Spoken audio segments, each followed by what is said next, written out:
അവർക്കൊരു വീഴ്ച പറ്റി തന്നെയാണ് ഇത്. ഷുവറായിട്ട് ഞങ്ങളുടെ കുടുംബത്തിൽ ഒരാളെ പോയതല്ല, ഞങ്ങൾ കൊന്നു തന്നെയാണ്. ഗവൺമെന്റ് ഫോറസ്റ്റിന്റെ ഭാഗത്ത് ഒരുപാട് മിസ്റ്റേക്കുകളുണ്ട്. കാരണം സാധാരണ നമ്മൾ അറിയിക്കേണ്ടതാണ് ആന വന്നിട്ടുണ്ടെന്നുണ്ടെങ്കിൽ അതൊന്നും ഇവർ അറിയിച്ചിട്ടില്ല. ഇവരുടെ ഭാഗത്ത് ഒരുപാട് വീഴ്ചകളുണ്ട്. ഇവരിതെല്ലാം മറച്ചു വെച്ചിട്ട് ഗവൺമെന്റിന് ഇവരുടെ റിപ്പോർട്ട് കൊടുത്തു. പുറത്ത് വന്ന നാട്ടുകാർ ഫോറസ്റ്റുകാരെ അറിയിക്കുമ്പോഴാണ് അവിടെ ആന ഇറങ്ങിയിട്ടെന്ന് ഫോറസ്റ്റുകാരെ അറിയണത്. അന്ന് ആ സംഭവം നടക്കുന്ന സമയത്ത് കറണ്ട് ഉണ്ടായിട്ടും കാര്യമില്ല, അവിടെ ഒരു സ്ട്രീറ്റ് ലൈറ്റ് പോലും ഇല്ല. ആന പുറത്തേക്ക് വരുന്നു എന്നുള്ളത് ഇവർക്ക് അറിയാം, എന്തുകൊണ്ടാണ് വരുന്നുള്ളത് അറിയാം.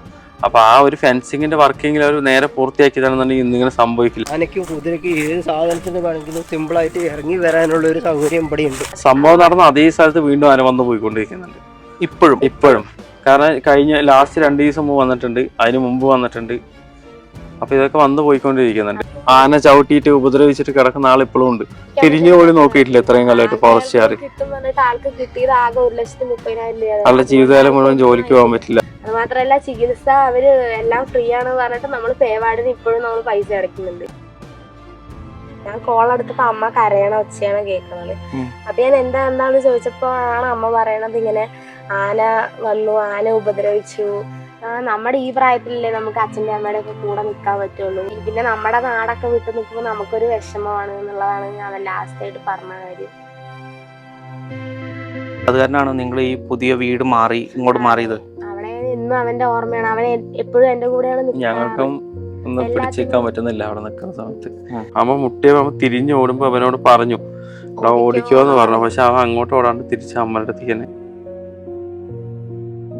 നമ്മുടെ ചെവി മൊത്തം ഇങ്ങനെ അടർന്നു പോയായിരുന്നു. അതിലെ അസ്ഥികളും എല്ലാം ദ്രവിച്ചു പോയി. അതുപോലെ ദേഹം മൊത്തം മുറിവുകള്, പുറത്തും എല്ലാവിടെയും ദേഹം മൊത്തം മുറിവുകളുണ്ട്. അമ്മ നല്ല മെന്റൽ ട്രോമയാണ്, ഇത് കണ്ട ഒരു വ്യക്തിയല്ലേ, അതിൻ്റെതായ ഒരു ബുദ്ധിമുട്ട് അമ്മയ്ക്കുണ്ട്. അമ്മ എപ്പോഴും പറയുന്നത് ഇനി ഞാൻ അങ്ങോട്ട് പോവില്ല, അങ്ങോട്ട് എനിക്കിനി പോകണ്ട, നമുക്ക് വേറെ എവിടെയെങ്കിലും താമസിക്കാം. പിന്നെ ഇപ്പം അമ്മയ്ക്ക് സ്വപ്നത്തിൽ ആനേനെ കാണുക, അപ്പം അമ്മയ്ക്കൊരു പേടി, എന്ത് കണ്ടാലും ആനയാണ്. അവരാരും പോയി പറഞ്ഞില്ല പപ്പയടുത്ത്. പപ്പ ഓൾറെഡി ഹാർട്ട് പേഷ്യന്റ് ആണ്, 3 അറ്റാക്ക് കഴിഞ്ഞ ആളാണ്. പിറ്റേ ദിവസമാണ് പപ്പ അറിയുന്നത് അവൻ മരിച്ചു എന്നുള്ളത്. പിറ്റേ ദിവസമാണ് അറിയുന്നത്. ആളിന്നൊരു ബന്ധമൊന്നുമല്ല, എൻ്റെ വർക്കിൻ്റെ കാര്യങ്ങളായിക്കോട്ടെ എല്ലാത്തിനും ആള് രാത്രി വിളിപ്പുറത്ത് വരും. അല്ലാതെ തന്നെ എന്തെങ്കിലും ആവശ്യത്തിന് പറ്റി ഒരുപാട് ദൂരം ട്രാവൽ ചെയ്യുന്ന വർക്കൊക്കെയാണ്. അപ്പോൾ പോകുന്ന സമയത്തൊക്കെ കൂടെ വരും. ഒരു പ്രാവശ്യം ഒരാൾ പരിചയപ്പെട്ടാലും അവൻ പെട്ടെന്ന് അവരുമായിട്ട് പെട്ടെന്ന് മിങ്കിളാവും. പെട്ടെന്ന് ആർക്കും അവന് പെട്ടെന്ന് മറക്കാൻ പറ്റില്ല. അങ്ങനെ ഒരു ക്യാരക്ടറാണ് അവന്റെ. പിന്നീട് ആ വീട്ടിലിരിക്കുമ്പോൾ നമുക്ക് അവിടെ ഇരിക്കാൻ പറ്റാത്ത സിറ്റുവേഷനായി. കാരണം എന്ത് ചെയ്താലും അവന്റെ ഓർമ്മകളാണ്. നമുക്ക് ഇതിൽ നിന്ന് റിക്കവർ ആവാൻ പറ്റുന്നില്ല. വാട്സാപ്പ് വഴി ഇംഗ്ലീഷ് പഠിക്കാൻ ഇംഗ്ലീഷ് കഫേ ഉള്ളപ്പോൾ ഇംഗ്ലീഷ് ഒരു വിഷയമേ അല്ല. English cafe presents you the perfect English. English cafe, we present you the perfect English. WhatsApp now 9633388575. നമസ്കാരം. ഇന്ന് എൻ്റെ കൂടെയുള്ളത് ഡയമണ്ട് കപ്പിൾസിലെ ആൻമരിയും അഖിലുമാണ്. Welcome to the show. ജീവിതത്തിൻ്റെ വളരെ ഏറെ ദുഃഖകരമായൊരു സന്ദർഭത്തിലൂടെയാണ് നമ്മൾ കടന്നു പോയിക്കൊണ്ടിരിക്കുന്നത്. ശരിക്കും പറഞ്ഞു കഴിഞ്ഞിട്ടുണ്ടെങ്കിൽ ഇന്നിപ്പോൾ അലൻ മരിച്ചിട്ട് 21 ദിവസമായില്ലേ? ചടങ്ങ് കാര്യങ്ങളൊക്കെ കഴിഞ്ഞോ? നമുക്ക് ആ ദിവസം ചടങ്ങ് മാത്രമേ ഉണ്ടായിരുന്നുള്ളൂ. അടക്കത്തോടുകൂടെ നമുക്ക് ചടങ്ങുകളൊക്കെ കഴിയും. അത് കഴിഞ്ഞിട്ട് പിന്നെ വേറെ ചടങ്ങുകളായിട്ടൊന്നുമില്ല. പിന്നെ നമുക്ക് വേണമെങ്കിൽ പ്രാർത്ഥനയൊക്കെ വെക്കാം, അങ്ങനെയാണ്. ഇപ്പം അതിനും പറ്റൂല, കാരണം അമ്മ ഹോസ്പിറ്റലായതുകൊണ്ട് ഡിസ്ചാർജ് ആയിട്ടില്ല. നമ്മള് പിന്നീട് വേറെ ഒന്നും ചെയ്തൊന്നുമില്ല. പിന്നെ ഫാമിലീസ് ഒക്കെ കുറച്ച് ദൂരമുള്ളവരാണ്, നാട്ടിൽ കോട്ടയം അങ്ങനെ അവിടെ ഉള്ളവരാണ്.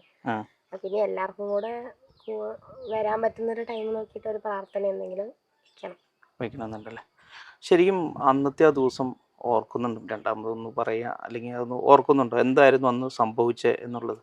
അന്ന് അവര് ഇവിടെ വന്നിട്ട് തിരിച്ചു പോവായിരുന്നു. അന്ന് അവൻ കൊല്ലത്തായിരുന്നു വർക്ക് ചെയ്തോണ്ടിരുന്നത്, ജോലി ചെയ്യായിരുന്നു അവിടെ കൊല്ലത്തിലെ ലുലു ഹൈപ്പർ മാർക്കറ്റില്. അവിടെ ഐസ്ക്രീം പാർലറിൽ ജോലി ചെയ്യുന്നു. അപ്പൊ അവൻ ജോലി റിസൈൻ ചെയ്തിട്ട് വന്നതാണ്. അവൻ ഡിഗ്രി ആയിരുന്നു, BA ഇംഗ്ലീഷ് ലിറ്ററേച്ചർ. അത് കഴിഞ്ഞിട്ട് ഇനി എന്തെങ്കിലും കോഴ്സ് പഠിക്കാൻ പോകണം എന്നുള്ളൊരു 1 വർഷം ഗ്യാപ്പ് എടുത്തതാണ്. വെറുതെ 1 വർഷം അവന് പഠിച്ചു മടുത്തു. 1 വർഷം ഗ്യാപ്പ് എടുത്തിട്ട് ഇനി എന്തെങ്കിലും പഠിക്കാന്ന് പറഞ്ഞിട്ട് അവൻ അങ്ങനെ വർക്കിന് പോയതാണ്. അപ്പൊ അത് കഴിഞ്ഞ് തിരിച്ച് വീട്ടിലേക്ക് റിസൈൻ ചെയ്ത് വന്ന് ഇനി എന്തെങ്കിലും ജോബ് ഓറിയന്റഡ് ആയിട്ടുള്ള എന്തെങ്കിലും കോഴ്സ് ചെയ്യണം എന്നിട്ട് തിരിച്ചു വന്നതാ. 4-ാം തീയതി വന്ന് അന്ന് എൻ്റെ കൂടെ തന്നെ ഇവിടെ തന്നെ ആയിരുന്നു.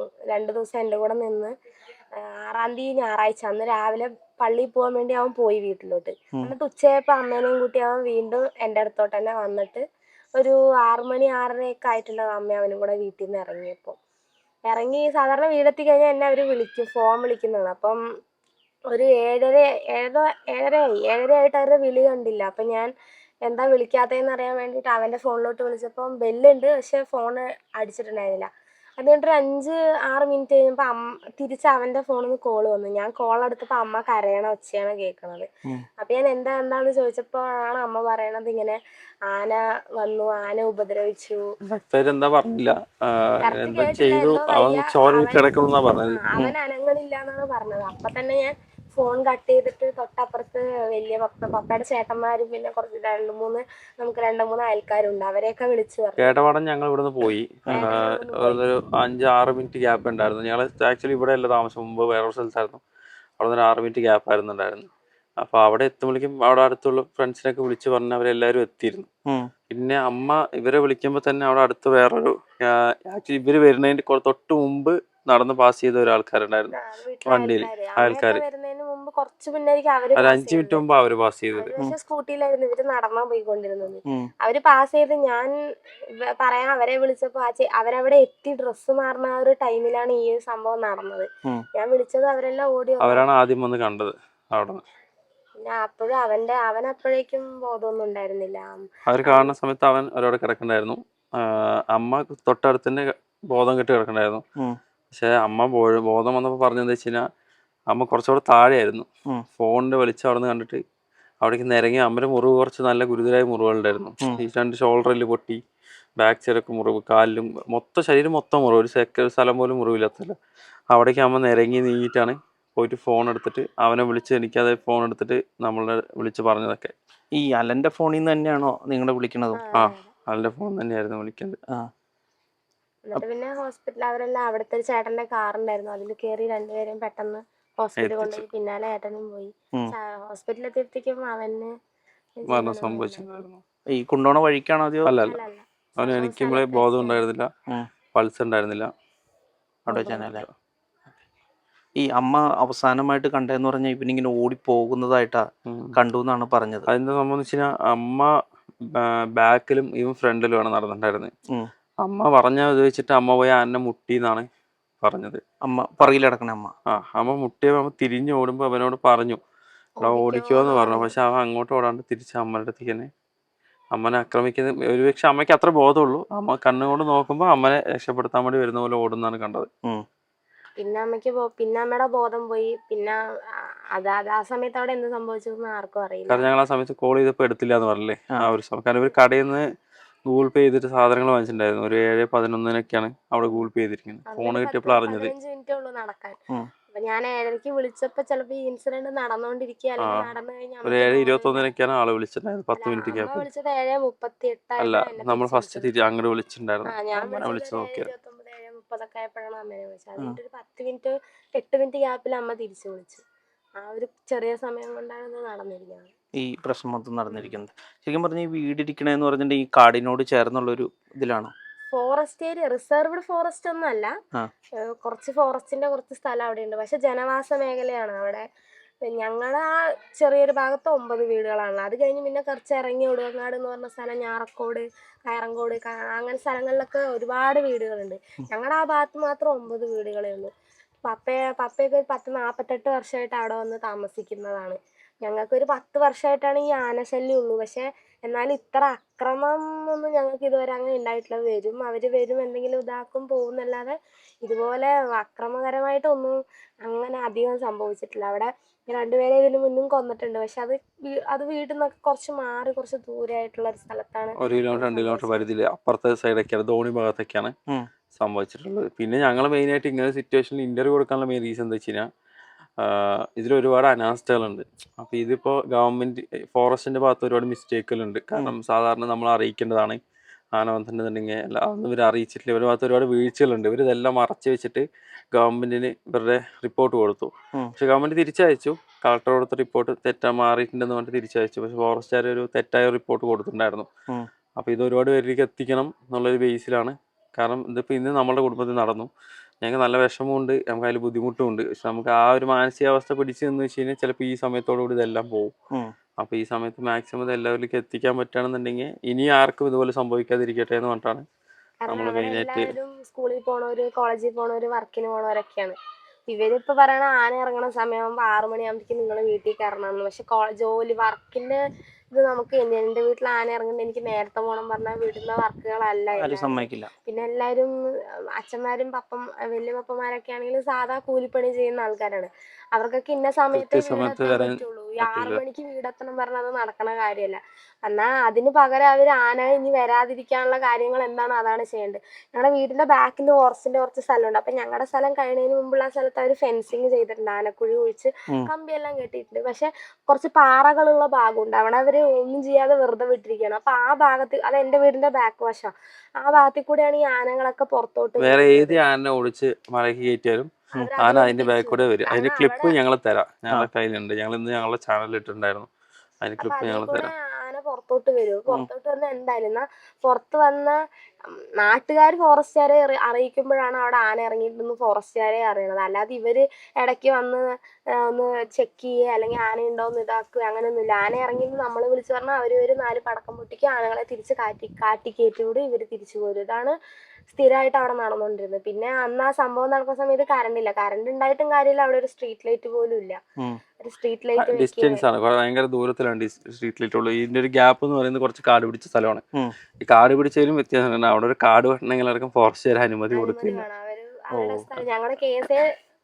ഞങ്ങളുടെ സ്ഥലമേ കേസിൽ കിടക്കായിരുന്നു. ഇപ്പൊ ഞങ്ങൾക്ക് ഇട്ട് കിട്ടിയിട്ട് ഇനിയിപ്പോ കുറച്ച് നാളും കൂടെ കഴിഞ്ഞാൽ നമുക്ക് NOC കിട്ടുള്ളൂ, അതും കേസില്ല. അപ്പൊ നമ്മുടെ പറമ്പിലാണെങ്കിൽ എവിടെയാണെങ്കിലും എന്ത് കാര്യം ചെയ്യണമെങ്കിലും ഞങ്ങൾക്ക് ഫോറസ്റ്റുകാരുടെ അനുമതി വേണം. എന്നാൽ തന്നെ ഒരു പറമ്പിൽ നിന്ന് ഒരു പുല്ല് പോലും വെട്ടണമെങ്കിൽ അവര് സമ്മതിക്കണം, എന്നാലേ പറ്റുള്ളൂ. കാരണം ഒരു സമയം വരെ നമ്മൾ കരവടച്ചിരുന്ന സ്ഥലമാണ്. അപ്പൊ അത് പിന്നീട് അവിടെ തേക്ക് വളരണം എന്ന് പറഞ്ഞിട്ട് ഫോറസ്റ്റിന്റെ അവർ വളച്ചേട്ടാൻ ശ്രമിച്ചു. അപ്പൊ അവിടെയുള്ള എല്ലാവരും കൂടി കേസ് കൊടുത്തു. കാരണം 6 ഏക്കർ 7 ഏക്കർ സ്ഥലമുണ്ട് മൊത്തം. എല്ലാവരും കൂടി കേസ് കൊടുത്ത് അതിനൊരു ഇതായിട്ട് ഇപ്പോഴാണ് ഒരു 6 മാസത്തിനുള്ളിലാണ് ഒന്നും എല്ലാം ഓക്കെ ആയി വന്നിട്ടുണ്ടായിരുന്നത്. അതിൻ്റെ ഇടയിലാണ് ഇങ്ങനെ ഒരു ഇൻസിഡന്റ് നടക്കുന്നത്. ഇപ്പൊ അഖിൽ പറഞ്ഞു ഇതിന്റെ അകത്ത് കുറേ അനാസ്ഥകൾ നടന്നിട്ടുണ്ട്, ഫോറസ്റ്റുകാരുടെ ഭാഗത്ത് നടന്നിട്ടുണ്ട്, കളക്ടറുടെ ഭാഗത്ത് നടന്നിട്ടുണ്ട്. കളക്ടറിന്റെ അല്ല, കളക്ടറിന് ഇവര് റിപ്പോർട്ട് കൊടുത്തിട്ടില്ല. ഫോറസ്റ്റുകാര് വകുപ്പ് മന്ത്രിക്ക് കൊടുത്ത റിപ്പോർട്ട് ഫേക്ക് ആയിരുന്നു. അതുപോലെ കളക്ടർ 2 പേരും റിപ്പോർട്ട് കൊടുത്തു. പക്ഷെ ഫോറസ്റ്റുകാർ അവരെ ന്യായീകരിച്ചുകൊണ്ടുള്ള റിപ്പോർട്ടാണ് കൊടുത്തത്. കളക്ടർ കൊടുത്തത് ശരിയായ റിപ്പോർട്ടാണ്. അപ്പൊ 2 റിപ്പോർട്ടും വ്യത്യസ്തമായതുകൊണ്ട് മന്ത്രി അത് വായിച്ചില്ല, തിരിച്ചയച്ചു. അപ്പോൾ ഫോറസ്റ്റുകാർ അവരുടെ ഭാഗം ന്യായീകരിച്ചുകൊണ്ടുള്ളൊരു റിപ്പോർട്ടാണ് കൊടുത്തത്. പക്ഷെ ശരിക്കും അവിടെ നിന്ന്, കാരണം അന്ന് രാവിലെ തലേദിവസമൊക്കെ അവിടെ ആന ഇറങ്ങിയിട്ടുണ്ട് എന്നാണ് നാട്ടിലുള്ളവരൊക്കെ പറഞ്ഞിട്ടുണ്ടായിരുന്നത്. അന്നാ അങ്ങനെ ആന ഇറങ്ങിയെങ്കിൽ അതിനെ ഒരു വീഴ്ച വരുത്താതെ അവർ ആന ഇറങ്ങിയിട്ടുണ്ട് എന്ന് പറഞ്ഞാൽ അതിനുള്ളൊരു സംരക്ഷണം ആ ഒരു ഭാഗത്ത് അവർ ഏർപ്പെടുത്തണമായിരുന്നു. അങ്ങനെ അറിഞ്ഞിരുന്നെങ്കിൽ ഒരു പക്ഷെ എൻ്റെ അമ്മ അനിയനും ഒന്നും പോവില്ലായിരുന്നു, തിരിച്ച് വീട്ടിലോട്ട് പോവില്ല. ആന ഇറങ്ങിയിട്ടുണ്ടല്ലോ, നാളെ രാവിലെ പോവാന്ന് വിചാരിച്ചാൽ അവർ പോവില്ലായിരുന്നു. ഇത് ഒരു ഗ്രൂപ്പുണ്ട്, ആ ഗ്രൂപ്പിൽ ഇവൻ മരിച്ചു കഴിഞ്ഞപ്പോൾ ഇവൻ്റെ ഒരു ഫോട്ടോ ആണ് ആ ഗ്രൂപ്പിൽ വന്നത്. അല്ലാണ്ട് അതിനു മുമ്പ് ഇന്ന് ആന ഇറങ്ങിയിട്ട് നിങ്ങൾ ജാഗ്രത പാലിക്കണം എന്ന് പറഞ്ഞിട്ട് ഒരു ജനങ്ങളെ ഒരു തരത്തിലും അവർ അവെയർ ചെയ്തിട്ടില്ല. കാരണം അവിടെ RRTP പറഞ്ഞിട്ട് ഒരു ഗ്രൂപ്പിൽ എല്ലാം സംരക്ഷിക്കാൻ വേണ്ടി ഒരു ഗ്രൂപ്പ് ഉണ്ട്. പക്ഷെ അവരവരുടെ പണി കറക്റ്റായി ചെയ്തിട്ടില്ല. കാരണം 2 ദിവസം തൊട്ടേ ആന ഉണ്ടായിരുന്നു അവിടെ. അത് നമ്മൾ ഒരാൾ പറഞ്ഞാലോ, ഇപ്പോൾ നമ്മളെ വീട്ടിൽ സംഭവിച്ചു, നമ്മൾ പറഞ്ഞിട്ടല്ല, നാട്ടുകാർ മുഴുവൻ പറഞ്ഞ കാര്യമാണ്. അവിടെ 2 ദിവസമായിട്ട് ആനയുണ്ട്, ഇവര് ജനങ്ങളെ ഇൻഫോം ചെയ്തിട്ടില്ല. അത് മെയിൻ റീസൺ. പിന്നെ രണ്ടാമത്തെ റീസൺ, ആന പുറത്തേക്ക് വരുന്നു എന്നുള്ളത് ഇവർക്ക് അറിയാം, എന്തുകൊണ്ടാണ് വരുന്നുള്ളത് അറിയാം. അപ്പൊ ആ ഒരു ഫെൻസിങ്ങിന്റെ വർക്കിങ്ങിൽ അവർ നേരെ പൂർത്തിയാക്കിയതാണെന്നുണ്ടെങ്കിൽ ഇന്നിങ്ങനെ സംഭവിക്കില്ല. നമ്മളിപ്പോൾ ഇതൊക്കെ പറയാൻ റീസൺ വെച്ചാൽ ഇനി ആർക്കും ഇത് സംഭവിക്കാതിരിക്കാണ്. അതുകൊണ്ടാണ്. കാരണം വെച്ചാൽ ഇപ്പോഴും അവർ ഇത് നടന്നു കഴിഞ്ഞിട്ട് ഇത്രയും ദിവസമായിട്ട് അത് അങ്ങനെ തന്നെയാണ് ഇട്ടിരിക്കുന്നത്. ഒരു പണിയും ചെയ്തിട്ടില്ല, ഒരു സ്ട്രീറ്റ് ലൈറ്റ് പോലും മാറ്റിയില്ല. പിന്നെ അവിടെ സാധാരണ റോഡ് പോലും ഇല്ല. ആന്റി പറഞ്ഞ സ്ട്രീറ്റ് ലൈറ്റ് ഇട്ടിട്ടുണ്ട്, 3 ദിവസമായിട്ട് അത് കത്തണുണ്ട് ഇപ്പൊ പറഞ്ഞു. അതല്ലാതെ ഫെൻസിങ്ങിന്റെ കാര്യത്തിന് അവരൊരു തീരുമാനം ഉണ്ടാക്കിയിട്ടില്ല, വഴിയുടെ കാര്യത്തിൽ ഒന്നിനും അവർ തീരുമാനം ഉണ്ടാക്കിയിട്ടില്ല. ഇന്നീ ദിവസം വരെയും ആ സ്പോട്ടിൽ വീണ്ടും ആന ഇറങ്ങിക്കൊണ്ടേയിരിക്കുന്നു. ആ സംഭവം നടന്ന അതേ സ്ഥലത്ത് വീണ്ടും ആന വന്നു പോയിക്കൊണ്ടിരിക്കുന്നുണ്ട് ഇപ്പോഴും. കാരണം കഴിഞ്ഞ ലാസ്റ്റ് 2 ദിവസം മുമ്പ് വന്നിട്ടുണ്ട്, അതിന് മുമ്പ് വന്നിട്ടുണ്ട്. അപ്പൊ ഇതൊക്കെ വന്നു പോയിക്കൊണ്ടിരിക്കുന്നുണ്ട്. അവിടെ ഇപ്പോഴും ഞങ്ങള് ഇപ്പൊ പപ്പയും അമ്മയും അവിടെ ഇല്ല, ഞങ്ങളില്ല, ബാക്കി എല്ലാവരും അവിടെ തന്നെ ഇപ്പോഴും താമസിക്കുന്നവരാ. ഇപ്പൊ അവരൊക്കെ പേടിച്ചിട്ട് അവരിപ്പോ വേറെ വാടക വീട് നോക്കുകയാണ്. എന്നാ ഇങ്ങനെ ഒരു സംഭവം ഉണ്ടായി, അപ്പൊ ഞങ്ങളെ പുനരധിവസിപ്പിക്കണം, മാറ്റി പാർപ്പിക്കണം എന്നുള്ളത് അവരുടെ കടമയാണ്. അതിനുപോലെ അതിനെ ചെയ്യുക, അതിന്റെ കാര്യങ്ങളൊന്നും നീക്കുക. ഇത്ര നാളായിട്ട് നമ്മളതിന്റെ പിന്നാലെ നിവേദനം കൊടുത്തും അവരോട് മീറ്റിങ്ങിൽ പറഞ്ഞും ചെയ്തു എന്നല്ലാണ്ട് എല്ലാവരും സാധാരണ പണി ചെയ്യണവരാണ്. അവർക്ക് 10,000-20,000 രൂപ വാടകയും കൊടുത്ത് മാസം 7,000-8,000 രൂപ 10,000 അഡ്വാൻസും കൊടുത്ത് 8,000-7,000 വാടകയും കൊടുത്ത് ഇരിക്കാൻ കഴിയുന്ന ഒരാൾക്കാരല്ല അവിടെ ഉള്ളവരെല്ലാരും. എല്ലാരും പക്ഷെ അവർക്ക് ജീവനെ പേടിച്ച് അവർക്ക് വേറെ വഴിയില്ല, എല്ലാരും ഇപ്പൊ വാടക വീട് നോക്കുകയാണ്. അപ്പൊ അവർക്കും അത് സാമ്പത്തികമായും ബുദ്ധിമുട്ട്, പിന്നെ അവിടെ ഉപജീവനം ഇരിക്കാനും കൃഷിയും കാര്യങ്ങളാണ് ഉപജീവനം. അപ്പൊ ഫോറസ്റ്റ് പറയുന്നത് ആ സ്ഥലം ഏറ്റെടുത്തിട്ട് ചെയ്യാന്നായിരുന്നു പറഞ്ഞത്. പക്ഷെ അവർക്ക് അങ്ങനെ സ്ഥലം ഏറ്റെടുത്ത് കഴിഞ്ഞാൽ പിന്നെ അവർക്ക് വേറെ കൃഷി ചെയ്യാനോ അല്ലെങ്കിൽ അവർക്ക് വേറെ വരുമാന മാർഗങ്ങളൊന്നും ഉണ്ടാവില്ല. അപ്പൊ പുനരധിവാസത്തിന് നമ്മൾ നിവേദനമൊക്കെ കൊടുത്തിട്ടുണ്ടായിരുന്നു. അതിനെ ഒരു മീറ്റിംഗ് ഒക്കെ വിളിപ്പിച്ച് സംസാരിച്ചിട്ടുണ്ടായിരുന്നു. അതിന് തീരുമാനം ചിലപ്പോൾ ആവുമായിരിക്കും പ്രതീക്ഷിക്കുന്നു. പിന്നെ ബാക്കിയുള്ള കാര്യങ്ങൾ ഇത്രയും ദിവസമായിട്ട് അതേ തന്നെയാണ്. അന്ന് എന്ത് സംഭവിച്ചു ഇതിനി ഇപ്പം എന്താണെന്ന് വെച്ച് കഴിഞ്ഞാൽ കുറച്ച് ദിവസം കഴിഞ്ഞ് ഇതൊക്കെ മറഞ്ഞു പോകും. നമുക്ക് അറിയുന്നതാണ്, ഓരോ ന്യൂസ് ഓരോ ദിവസം വരും, കുറച്ച് ദിവസം കഴിഞ്ഞ് മറഞ്ഞു പോകും. പിന്നെയും വേറെ ഒരാളുടെ ജീവൻ പോണവരെ അടുത്ത് എങ്ങനെയുണ്ടോ അതുവരെ ഇതിങ്ങനെ തുടർന്നുകൊണ്ടേയിരിക്കും. പിന്നെ ഇനി അടുത്തൊരാൾക്ക് എന്തെങ്കിലും സംഭവിക്കുമ്പോൾ അതിന് ഒരു സെൻസേഷണൽ ന്യൂസ് ആവും. അതന്നെയാണ് ഇനി ഇവിടെ സംഭവിക്കാൻ പോകുന്നത്. നമ്മൾ ഇപ്പൊ ഇങ്ങനത്തെ ഒരു സാഹചര്യത്തിൽ ഈ ഇന്റർവ്യൂ കൊടുക്കാനും ഇത്ര സ്ട്രോങ് ആയി നിന്ന് സംസാരിക്കുന്നതിന്റെ ഒറ്റ റീസൺ, ഇനി ഇങ്ങനെ ആർക്കും നടക്കരുത്. നമുക്ക് നേരായൊരു റോഡ്, നമുക്കൊരു പാർപ്പിടം, അവിടുന്ന് ആനകളെ മാറ്റാനുള്ള എല്ലാവിധ കാര്യങ്ങളും നമുക്ക് ചെയ്തു തരണം. കാരണം അത്രയും സ്ഥലങ്ങളും കൃഷികളും ഉള്ള സ്ഥലമാണ്. അപ്പൊ അത്രയും കാര്യങ്ങൾക്ക് നമുക്ക് വേണം. ഇനി ആർക്കും ഇങ്ങനെ നടക്കാൻ പാടില്ല. ഇനി ഒരിക്കലും വനംവകുപ്പിന്റെ ഭാഗത്തു നിന്നോ അല്ലെങ്കിൽ പഞ്ചായത്തോ ഏത് പാർട്ടിയാണോ ഭരിക്കണേ, ഏത് വാർഡ് ഭരിക്കണത് ആരായിക്കോട്ടെ, ഇനി അങ്ങനെ നടക്കാൻ പാടില്ല. ഈ വീഴ്ച നടക്കാതെ ഇനിയുള്ള കാര്യങ്ങളെല്ലാം അവർ പ്രോപ്പറായി ചെയ്യണം എന്നുള്ള ഒരു ഒറ്റ ഉദ്ദേശം കൊണ്ടാണ് ഞങ്ങളിപ്പോ ഈ വീഡിയോ കൊടുക്കുന്നത്. ഇതിന്റെ കേസായിട്ട് നിങ്ങൾ മുന്നോട്ട് പോകണ്ടോ? ഇപ്പൊ കേസായിട്ട് ഞങ്ങൾക്ക് പറഞ്ഞാൽ ഇപ്പൊ നമുക്കൊരു സമയം ഗ്യാപ്പ് എന്ന് വെച്ചാൽ ഞങ്ങൾ അമ്മയുടെ ചികിത്സാ കാര്യങ്ങളൊക്കെയാണ്. ഓക്കെ, അമ്മയുടെ ചികിത്സാ കാര്യങ്ങൾ പൂർത്തിയായിട്ടും നമുക്ക് ഈ പറഞ്ഞ പോലെ അവിടെ ഒന്നും നടന്നിട്ടില്ല എന്നുണ്ടെങ്കിൽ ആ നാട്ടുകാർ മുഴുവൻ മുന്നോട്ട് വരാൻ തയ്യാറാണ്. അപ്പൊ അവിടെ താമസിക്കുന്ന പ്രദേശവാസികൾ എല്ലാവരും കൂടിയിട്ട് ഒരുമിച്ചതിന് വേണ്ടി ഇത്രയും ആക്കിയിട്ടും ഇനി ഇതിനൊരു തീരുമാനമായിട്ടില്ലെങ്കിൽ ഞങ്ങൾ നേരിട്ട് കളക്ടറെ കാണാനോ, അല്ലെങ്കിൽ ഇനി ഞങ്ങൾക്ക് എന്താണ് ഇവര് പറയല്ലാതെ നമുക്കൊന്നും ചെയ്തു തരുന്നില്ല എന്നുണ്ടെങ്കിൽ ഇനി കളക്ടറെ നേരിട്ട് പോയി കണ്ട് ഞങ്ങൾക്ക് വേണ്ടത് നേടിയെടുക്കണം എന്നുള്ള ഒരു ഇതിലാണ് ഞങ്ങൾ. അതല്ലാതെ ഇനി നമ്മൾ തന്നെ ഇതിന്റെ പിന്നാലെ നടക്കണം. അല്ലാതെ അവരായി ഇനി വന്ന് നിന്ന് കണ്ട് ചെയ്തു തരും എന്നുള്ള യാതൊരുവിധ ഉറപ്പും നമുക്കില്ല ഇപ്പോഴും. കാരണം നമുക്കിപ്പോൾ നമ്മുടെ കുടുംബത്തിൽ ഒരാൾ പോയാൽ നല്ല വിഷമമുണ്ട്. നമുക്ക് ആ സങ്കടം കെട്ടിപ്പിടിച്ചിരിക്കാൻ പറ്റിയ സാഹചര്യമല്ല. കാരണം അമ്മനെ റിക്കവർ ചെയ്ത് കൊണ്ടുവരണം, അച്ഛനെ റിക്കവർ ചെയ്യണം, ഇവരൊക്കെ മെൻ്റലി ട്രോമയാണ്. പിന്നെ ഇവളാണെങ്കിലും ഇപ്പോൾ 2-3 ദിവസം ഹോസ്പിറ്റലിലൊക്കെ ആയിരുന്നു. ഒന്ന് മൈൻഡൊക്കെ ഒന്ന് ഓക്കെ ആയിട്ട് ഇപ്പോൾ വന്നിട്ട്, അതുകൊണ്ട് ഞങ്ങൾ വീട് അവിടെ നിന്ന് മാറിയിട്ട് വേറെ വീടെടുത്തും കാര്യങ്ങളൊക്കെ ചെയ്തത്. അപ്പോൾ മെൻ്റലി നമ്മൾ ഈ വിഷമിച്ചിരുന്നിട്ട് കാര്യമില്ലല്ലോ. കാരണം നമുക്കിതിന് നമ്മളെ കൂടെ പുറത്ത് പോയി. അപ്പോൾ നമുക്ക് അതിൻ്റെ വിഷമം കാണിച്ചിട്ട് ഇരുന്ന് വെച്ച് കഴിഞ്ഞാൽ ഇനി നാളെ വേറെ ആർക്കെങ്കിലുമൊക്കെ ഇതുപോലെ നീ സംഭവിക്കും. അപ്പോൾ അത് ഞങ്ങൾ നിയമപരമായിട്ട് മുന്നോട്ട് പോകാൻ തയ്യാറായിട്ട് തന്നെയാണ് നിൽക്കുന്നത്. കാരണം നമ്മുടെ ഹോസ്പിറ്റൽ കേസ് കാര്യങ്ങളൊന്നും കഴിഞ്ഞിട്ട് എന്നിട്ടും ഈ പറഞ്ഞ പോലെ ഒന്നും നടപടി ആവുന്നില്ല എന്നുണ്ടെങ്കിൽ നിയമപരമായിട്ട് നമുക്ക് വേണ്ട കാര്യങ്ങൾ നേടിയെടുക്കാൻ വേണ്ടിയിട്ടുള്ള കാര്യങ്ങൾ ചെയ്യാമെന്ന് പറഞ്ഞിട്ട് തന്നെയാണ് നിൽക്കുന്നത്. ഇതിനെതിരെ സമരോ അല്ലെങ്കിൽ രാഷ്ട്രീയക്കാരുടെ ഒരു സപ്പോർട്ടോ കാര്യങ്ങളോ അങ്ങനെ എന്തെങ്കിലും ഉണ്ടായിരുന്നു? ഉണ്ട്. ലോക്കലി നമുക്കിവിടെ നാട്ടുകാരുടെ നടന്ന സമയത്ത് എല്ലാവരും ഒരു പ്രതിഷേധ മാർച്ചൊക്കെ DFOയിലേക്ക് നടത്തിയിട്ടുണ്ടായിരുന്നു. കാരണം അതിന്റെ ഒരു ഭാഗമായിട്ട് നമുക്ക് മെഡിക്കൽ അലവൻസ് അന്ന് അവര് ഫോറസ്റ്റുകാർ അലോട്ട് ചെയ്ത് തന്നു. അങ്ങനെ സമരം ചെയ്തതിന്റെ പേരിലാണോ? കാരണം ഇതിന് മുമ്പ് ഇവിടെ ആന ചവിട്ടിയിട്ട് ഉപദ്രവിച്ചിട്ട് കിടക്കുന്ന ആൾ ഇപ്പോഴും ഉണ്ട്. അയാൾക്ക് നട്ടല് പരിക്കായിട്ട് തിരിഞ്ഞു പോലും നോക്കിയിട്ടില്ല ഇത്രയും കാലമായിട്ട് ഫോറസ്റ്റുകാർ. കിട്ടും പറഞ്ഞിട്ട് ആൾക്ക് കിട്ടിയത് ആകെ 1,30,000 രൂപ. ആളുടെ ജീവിതകാലം മുഴുവൻ ജോലിക്ക് പോകാൻ പറ്റില്ല. അയാളിപ്പോൾ അങ്ങനെ കിടക്കുന്നുണ്ട്. അതിനു വേണ്ടിയിട്ടാണ് ഞങ്ങൾ സമരം ചെയ്തതെന്നൊക്കെ. നമ്മളെയും ചിലപ്പോൾ അവര് ആദ്യത്തെ ഒരു ഗഡു തന്ന് നമ്മളെ ഒഴിവാക്കായിരിക്കും. പിന്നീടുള്ള കാര്യങ്ങൾ അറിയാം. ഇനി അത്രയും പേർക്ക് മാറി താമസിക്കണം, ഒന്നെങ്കിൽ മാറി താമസിക്കാനുള്ള അല്ലെങ്കിൽ അവർ ചെയ്തു തരണം. അല്ലാന്നുണ്ടെങ്കിൽ ഞങ്ങളുടെ ആ സ്ഥലം ആനകളെ ഒഴിപ്പിച്ച് എന്താ അവിടെ സേഫ്റ്റിക്ക് എന്തൊക്കെ ചെയ്യാൻ പറ്റുമോ, road, street light, fencing complete ചെയ്തിട്ട് ഇനി ആന കടക്കാത്ത രീതിയിൽ എന്ത് ചെയ്യാൻ പറ്റുമോ അത് അവര് ചെയ്തു തന്നേ പറ്റുള്ളൂ. കാരണം അടിസ്ഥാന ആവശ്യങ്ങളാണ് ചോദിക്കുന്നത്, അല്ലാണ്ട് ഒന്നും ആഡംബരമായിട്ടുള്ള ആവശ്യങ്ങളൊന്നുമല്ല. ഒരു അടിസ്ഥാനപരമായിട്ടുള്ള റോഡും ലൈറ്റും ഒക്കെയാണ് ചോദിക്കുന്നത്. മനുഷ്യൻ ജീവിക്കണമെങ്കിൽ അതൊക്കെ വേണ്ടേ, അല്ലാണ്ട് പോകാനും വരാനൊന്നും പറ്റില്ലല്ലോ. അത് ഇങ്ങനെയൊരു സാഹചര്യത്തിൽ പ്രശ്നം വന്നു. എല്ലാ രാഷ്ട്രീയക്കാരും എല്ലാവരും വന്നു, എല്ലാവരും ഇടപെട്ട് ഇതാക്കി. അത് കഴിഞ്ഞ് 2 ദിവസം കഴിഞ്ഞപ്പോഴത്തേക്ക് എല്ലാവരും അവരവരുടെ കാര്യം നോക്കി പോയി. പിന്നെ നമ്മൾ അങ്ങോട്ട് അവരെ വിളിച്ച് നമ്മുടെ കാര്യങ്ങൾ പറഞ്ഞ് നമ്മൾ ചെയ്യിപ്പിക്കുകയാണ് ഇപ്പോഴും ചെയ്യുന്നത്. ചെയ്തുകൊണ്ടിരിക്കുന്നത്. ശരിക്കും പറഞ്ഞിട്ടുണ്ടെങ്കിൽ ഫോറസ്റ്റുകാർക്ക് ഇതിൻ്റെ അകത്തൊരു പരമ പുച്ഛമായിട്ടാണ് കാണുന്നവർ. പുച്ഛമല്ല, അവരുടെ ഭാഗത്തുനിന്ന് വെച്ചാൽ ഒരു വീഴ്ച പറ്റി, അത് മനസ്സിലാക്കിയിട്ട് അവർ പിന്നീട് ഇനി ഒരാൾക്ക് സംഭവിക്കാതിരിക്കാൻ വേണ്ടിയിട്ട് അവരുടെ ടീം വർക്ക് ചെയ്യണം. കാരണം ഇപ്പം അവർക്കൊരു വീഴ്ച പറ്റി തന്നെയാണ് ഇത്. ഷുവറായിട്ട് ഞങ്ങളുടെ കുടുംബത്തിൽ ഒരാളെ പോയതല്ല, ഞങ്ങൾ കൊന്നു തന്നെയാണ്, ഞങ്ങൾ അത് ഉറപ്പായിട്ടും പറയും. കാരണം വെച്ച് കഴിഞ്ഞാൽ ഫോറസ്റ്റുകാരുടെ ഭാഗത്ത് വന്ന മിസ്റ്റേക്ക് തന്നെയാണ്. കാരണം ഒരു ഇൻഫർമേഷൻ കൊടുത്താണെന്നുണ്ടെങ്കിൽ അല്ലാന്നുണ്ടെങ്കിൽ ആ സമയത്ത് ഒരു ഇതുണ്ടെന്നുണ്ടെങ്കിൽ ഒരാൾ നോക്കി സംരക്ഷിച്ചിട്ടുണ്ടെന്നുണ്ടെങ്കിൽ ഇങ്ങനെയൊന്നും സംഭവിക്കില്ലായിരുന്നു. ഓക്കെ, അങ്ങനെ സംഭവിച്ചു പോയി. അപ്പോൾ നമുക്ക് ഇനി ഒരാൾക്ക് സംഭവിക്കാതിരിക്കാൻ വേണ്ടിയിട്ട് ഉള്ള കാര്യങ്ങൾ അവർ ചെയ്തു തരണം. അത് അവർ ചെയ്തു തരുന്നില്ല, അതാണ് പ്രശ്നം. അതിനുവേണ്ടി ഏതറ്റം വരെ നിങ്ങൾ പൊരുതിക്കൊണ്ടേയിരിക്കും. ഇപ്പോൾ അമ്മയുടെ ഒരു അവസ്ഥ എങ്ങനെയാണ്? ചികിത്സയും കാര്യങ്ങളൊക്കെ ആയിട്ട് എങ്ങനെയാണ് പോകുന്നത് അമ്മ? അമ്മ ഇപ്പൊ തൃശ്ശൂർ മെഡിക്കൽ കോളേജിലാണ്. അമ്മയ്ക്ക് ചെവിക്ക് ഇപ്പൊ അഡ്മിറ്റ് ആക്കിയിരിക്കുന്നത് ENT ആണ്. കാരണം അമ്മയുടെ ചെവി മൊത്തം ഇങ്ങനെ അടർന്നു പോയായിരുന്നു.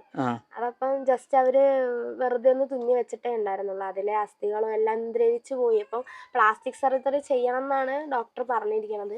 ഇപ്പൊ ഉണങ്ങി വരുന്നേ ഉള്ളൂ. അപ്പൊ ഇനിയിപ്പോ നാളെ പ്ലാസ്റ്റിക് സർജൻ വന്ന് കാണും. പിന്നെ അമ്മയുടെ 2 തോളലിലും പൊട്ടലുണ്ട്. അതുപോലെ ദേഹം മൊത്തം മുറിവുകള്, പുറത്തും എല്ലാവിടെയും ദേഹം മൊത്തം മുറിവുകളുണ്ട്. മുറിവുകളൊക്കെ ഉണങ്ങി വരുന്നുണ്ട്.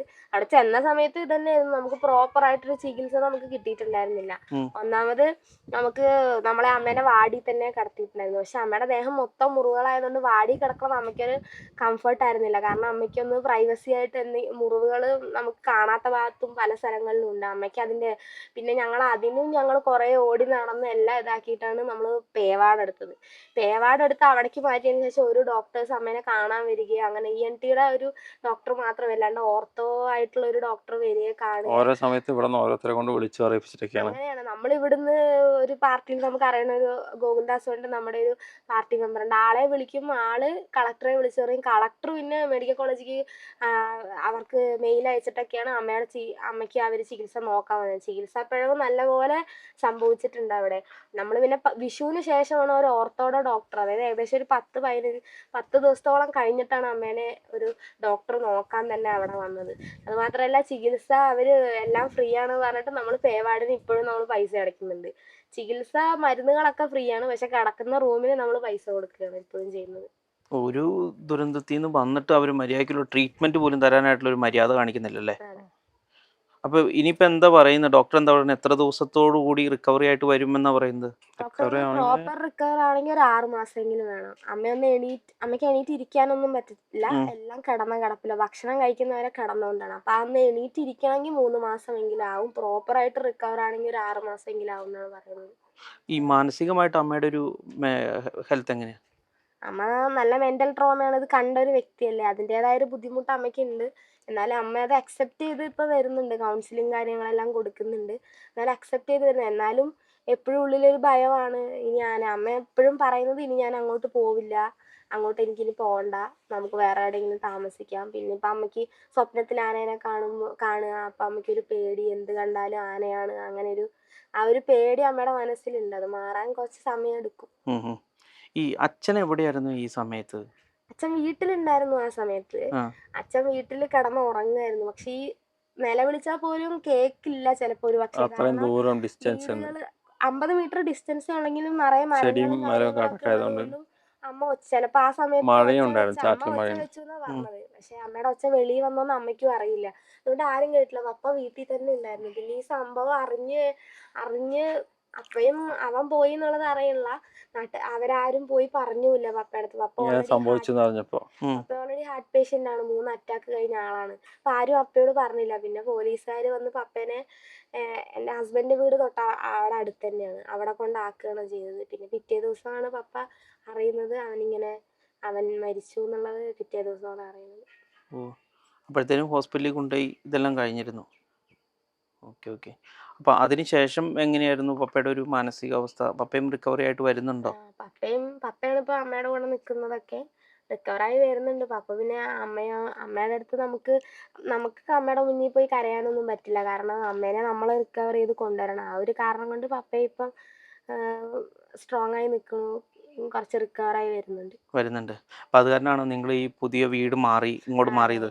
അവിടെ ഇന്നും അവന്റെ ഓർമ്മയാണ്. അവൻ എപ്പോഴും എന്റെ കൂടെയാണ് ഞങ്ങൾക്കും ഒന്നും പിടിച്ചിരിക്കാൻ പറ്റുന്നില്ല അവിടെ നിൽക്കുന്ന സമയത്ത്. അവൻ എല്ലാത്തിനും ഞങ്ങളുടെ ഒപ്പം. എന്തിനിപ്പോ ഏട്ടൻ എന്തെങ്കിലും വർക്കിന്റെ കാര്യത്തിൽ വേണേൽ എന്നെ കൂട്ടു നിൽക്കാനും ഒക്കെ അവനാണ് വരല്. അവിടെ ഇപ്പോഴും അവന്റെ ഓർമ്മകളെ. പിന്നെ അമ്മ ഇനി പെട്ടെന്ന് അങ്ങോട്ട് വരുമ്പോ അമ്മയ്ക്ക് ഇനി അതൊരു ഇതാവണ്ടെന്ന് വീണ്ടും മെന്റലി ഒരു ബുദ്ധിമുട്ടാവും.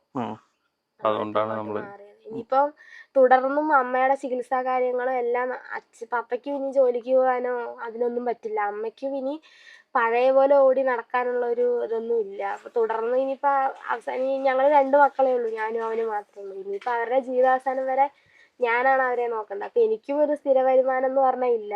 ഞാനും ഹസ്ബൻഡ് മാത്രമാണ് ഇപ്പൊ വർക്കിനും പോകുന്നത്. അപ്പൊ അതിന്റെയും കാര്യങ്ങൾക്കൊക്കെ വേണ്ടിയിട്ട് നമുക്കിനി ഓടിയേ പറ്റുള്ളൂ. പപ്പയുടെയും അമ്മേനെയും നമുക്കിനി മൊത്തം നോക്കണം, അവരുടെ കാര്യങ്ങളൊക്കെ നോക്കണം.